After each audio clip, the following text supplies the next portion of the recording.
Ça se pourrait que j'ai encore craqué. Mais regardez comme elles sont belles. Enfin, vous avez déjà vu, je vous ai mis plein d'extraits avant. Non mais les roses là... C'est dommage, c'est une des rares fleurs qu'on peut pas faire sécher. Je vais quand même essayer de voir comment faire sur internet s'il n'y a pas une solution, mais... Les roses, c'est vraiment pas de saison, mais au moins je peux les faire sécher et les garder. Les tulipes, une fois que c'est mort, c'est mort. En fait, on peut, ça existe, de faire sécher des tulipes, mais c'est pas beau. Enfin, j'ai vu des photos, c'est vraiment pas beau. Donc...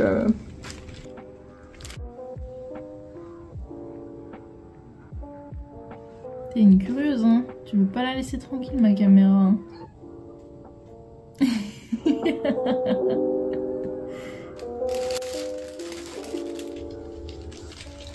Je pense que elles, c'est mes préfs. Elles sont magnifiques. Vraiment, elles sont magnifiques. Regardez ça. Je sais pas si vous entendez le bruit qu'elles font.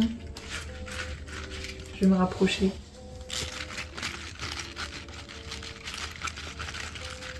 C'est assez dingue. L'année d'après, je commencerai. On les mélange pour faire un beau bouquet. Comme pour la dernière fois que j'ai pris des tulipes, je vais leur mettre seulement un fond d'eau froide, environ 10 cm, ça suffira largement.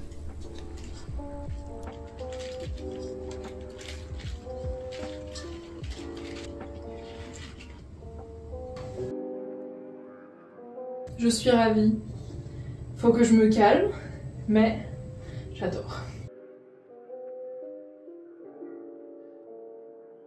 J'ai vu une technique qu'apparemment les fleuristes utilisent pour aider les tulipes à mieux boire de l'eau, qui consiste à faire des petits trous avec un cure-dent ou quelque chose juste en dessous de la fleur dans la tige.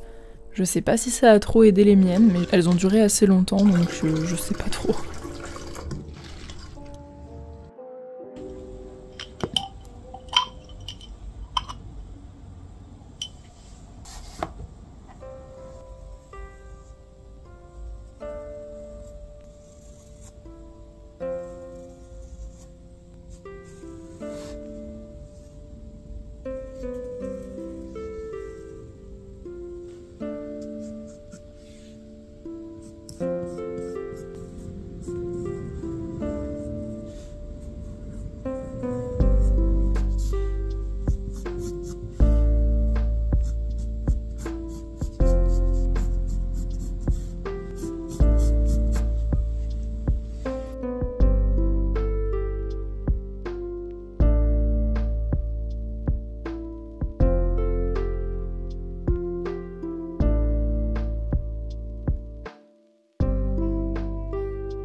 suis malade. Vraiment, j'ai un de ces mal de gorge, c'est... Le samedi matin, je me suis rendue à une vente de plantes de la marque Indoor Poppies avec Raphaël. C'est des plantes un peu plus rares que ce qu'on voit chez Plantes pour tous, mais du coup les prix étaient un peu plus élevés, donc on n'a pas pris grand chose. Mais c'était quand même très très beau, c'était assez petit, il y avait plein de variétés différentes.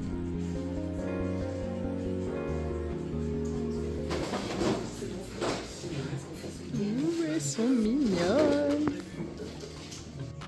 Ça, c'était la table des plantes rares à l'unité. La première que je vous ai montrée, elle était à 89 € et toutes les autres étaient pas en dessous de 30.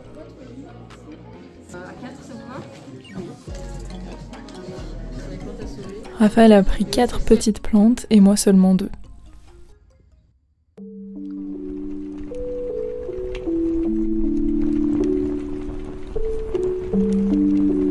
Le dimanche, j'ai rendez-vous avec Raphaël encore, mais cette fois avec mon chéri. On va manger chez elle pour une petite soirée crêpes.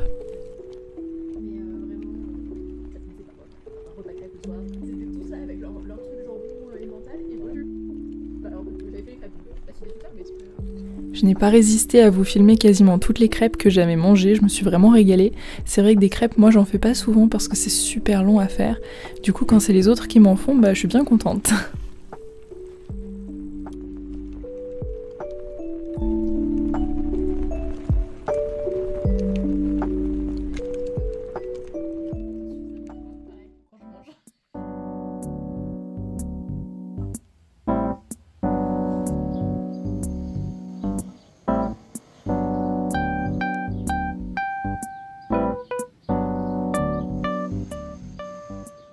Est-ce qu'en ce moment il n'y a pas un unboxing dans chaque vlog?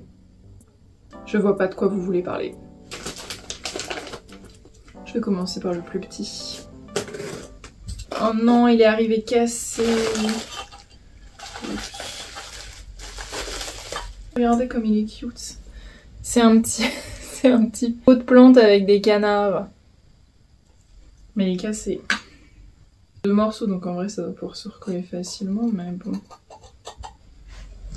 Bon, j'ai retrouvé ma colle, on fera un petit atelier réparation de peau tout à l'heure, quand j'aurai fini de déballer tout ça.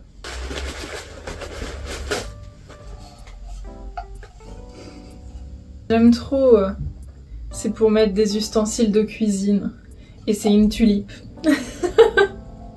On a des petits soucis avec les tulipes en ce moment. Pourquoi il y a autant de choses par contre? Oh waouh! Oh mais elle m'a envoyé les ustensiles en fait. Oh waouh! Je croyais que c'était pour décorer moi sur sa photo. Mais non. Ok, soit. Bah du coup je peux vous faire l'exemple. Tada! Eh, moi je m'amuse. C'est essentiel. Et le dernier...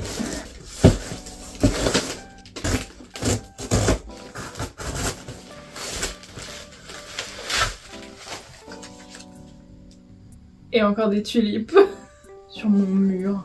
Oh. J'ai tellement envie de déménager et de pouvoir mettre plein de cadres sur les murs. Oh, si vous saviez, mais j'attends que ça.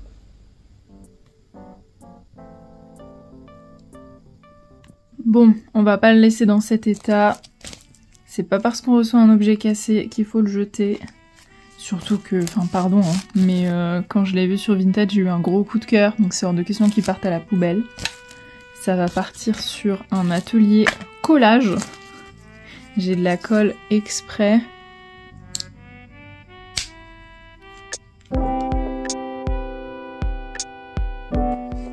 Comment je referme? Il n'y a pas de truc pour fermer. Comment je ferme? Genre c'est à usage unique ou quoi? Je comprends pas trop. Bon c'est pas grave, on verra après.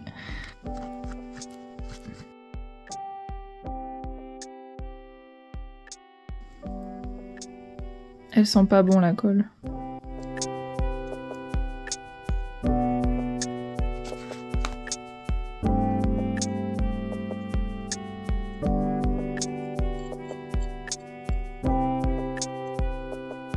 Ok, c'est le moment de vérité.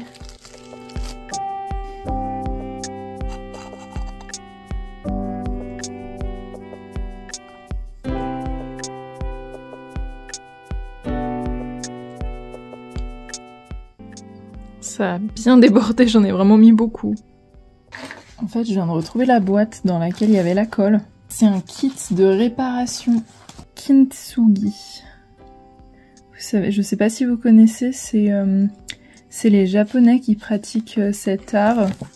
C'est une technique qui a été inventée autour du XVe siècle, quand Ashigaka Yoshimasa, le 8e shogun de Ashigaka Shogunate, je suis désolée pour les gens qui parlent japonais, c'est ridicule ce que je suis en train de faire, après qu'il ait cassé sa tasse de thé préférée, il l'a envoyée en Chine pour la faire réparer. À l'époque, il réparait avec du métal, et ça a poussé les Japonais, les artisans japonais à chercher une manière plus esthétique de réparer la tasse de thé. Et donc c'est ainsi qu'ils ont inventé l'art de Kintsugi. Que en effet, même couvert de blessures, que ce soit émotionnel ou physique, l'art du Kintsugi, la technique, nous apprend qu'il y a toujours une alternative à la manière dont on voit les imperfections. Et accepter les imperfections fait partie du process de guérison. En gros, je sais pas si vous connaissez du tout, mais ça consiste à donc recoller les objets qui ont été cassés et à rajouter de la feuille d'or à l'intérieur. Alors là, dans mon petit kit, je sais pas si c'est de la feuille d'or, probablement pas, je sais pas, il faut que je regarde. Ok, donc normalement il fallait mettre des gants. J'espère que c'est pas trop toxique parce que j'en ai un peu sur les mains.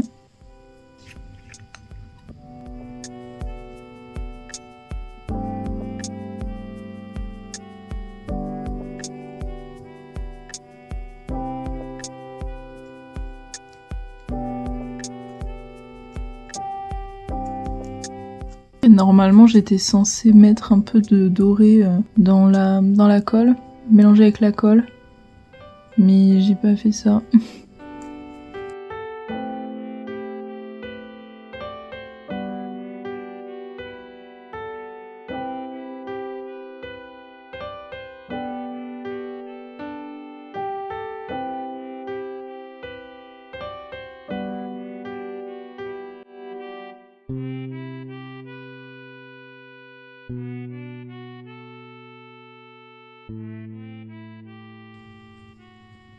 C'est bon en fait, le bouchon il est là.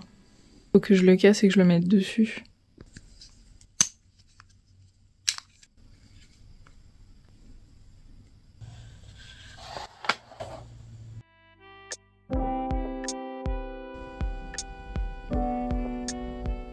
Franchement, c'était pas du tout sur mes plans de faire du kintsugi aujourd'hui, mais c'était trop bien. J'ai tellement de vaisselle que je pourrais réparer de cette manière, mais je vais pas faire ça aujourd'hui parce que je vais vous faire une petite recette. Bon, j'ai attendu un peu trop longtemps, du coup, y a plus de soleil. Mais c'est pas grave. Je pars en week-end dans les jours qui viennent, donc il faut vraiment que je fasse ça maintenant parce que j'ai peur que les fruits tournent mal. Je vous donne un petit indice, on va faire quelque chose avec des pommes. J'en ai pris 2 vertes et une rouge, je me souviens plus des variétés, je sais juste que celle-ci c'est des Granny Smith. J'ai acheté de la pâte brisée aussi. J'ai vu cette recette sur Instagram et j'avais trop envie de l'essayer, donc let's go. Le truc c'est qu'avec les recettes que je vois sur Instagram, généralement il n'y a pas de détails exactement des ingrédients dont j'ai besoin, donc je suis obligée de faire un petit peu avec ce que je vois. Pour cette recette là, je coupe donc 3 pommes en rondelles.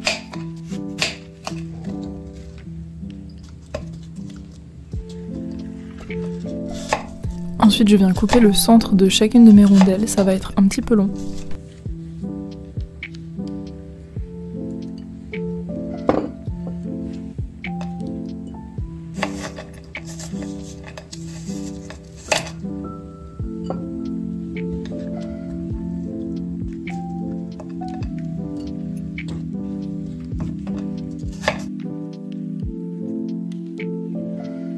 On dirait des petites étoiles.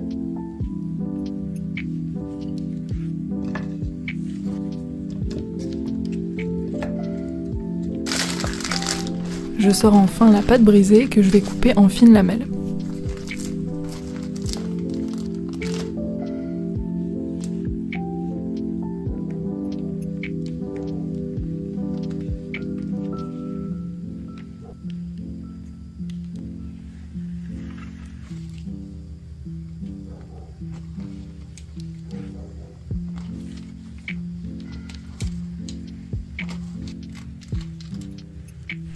Ensuite, il faut que j'enroule les lamelles à l'intérieur des pommes.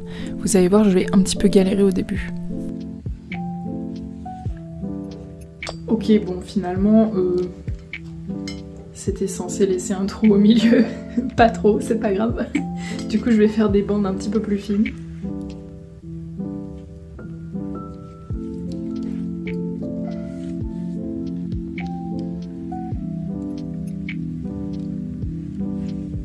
Celle-ci, elle est un peu plus belle quand même, déjà.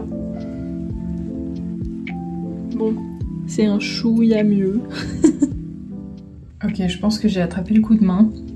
Une fois que c'est rentré, il faut la tirer bien au milieu. Ensuite, je la tire un peu tout court avant de la remonter. Il faut bien faire la rotation en même temps. En fait, il faut avoir un brevet d'ingénierie pour pouvoir faire des pommes avec de la pâte feuilletée. Je sais même pas comment elle s'appelle cette recette.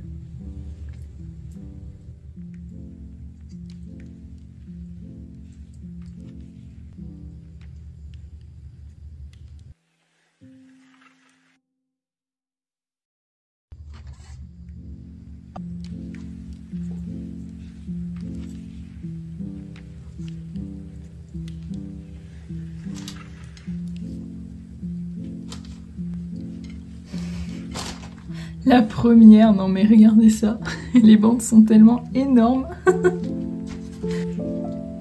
Ah mes bols préf, mais le pauvre il est couvert de calcaire. Alors... J'ai besoin d'un œuf dont je vais bien séparer le blanc du jaune car je n'aurai besoin que du jaune. Voilà les belles pommes. Et moi il faut que je prenne un petit peu du jaune. J'ai fait à la pipette parce que j'ai pas le petit pinceau qu'on utilise normalement, mais du coup faut mettre un petit peu partout sur la pâte brisée.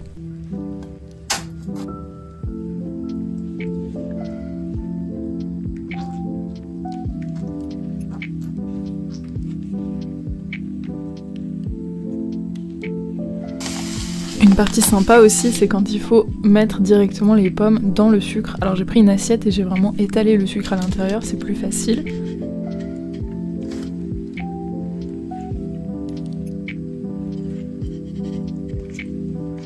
C'est tellement beau les gars, waouh. Et maintenant je vais rajouter de la cannelle, parce que vraiment ma vie la cannelle. Et je vais essayer de pas en mettre trop. Ah! Voilà, pas trop, ça veut dire d'un coup il y en a beaucoup.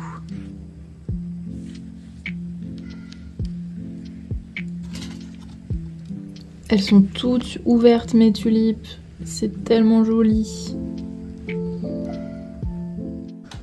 Ok, mais j'ai eu l'extraordinaire bonne idée de faire ça ici, sans les mettre dans ça en premier. Du coup, bah, il va falloir que je fasse la transition entre les deux, ça va pas être facile. Vous êtes encore témoin, malgré vous, de mon manque d'organisation légendaire, qui fait un petit peu des ravages. Voilà! On adore se compliquer la vie, mais ma passion vraiment. Hop. Alors avec un four optimal, vous en avez pour entre 30 et 35 minutes de cuisson. Vu que le mien est vraiment pas terrible, j'en ai eu pour quasiment 1 heure. Il en reste 2. Et ça va pas partir au gaspillage, moi je vous le dis. Même si il n'y a pas du tout assez de pâte. Oh!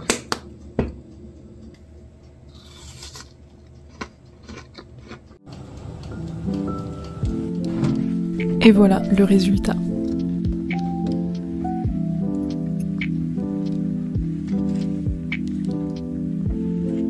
Ça a l'air trop bon et ça sent mais divinement bon. Oh là là. Tada! Let's eat.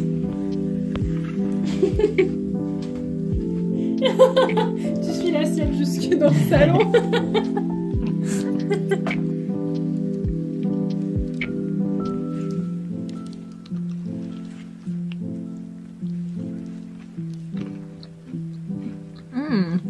Ah ouais, trop bien. C'est trop bon. Vraiment, faites la recette chez vous, c'est hyper bon. On dirait de la compote de pommes au centre, et c'est incroyable. Voilà, j'aurais peut-être dû mettre un chouïa plus de cannelle, mais par contre, vraiment, miam. Merci, passez un bon week-end, et je vous dis à bientôt.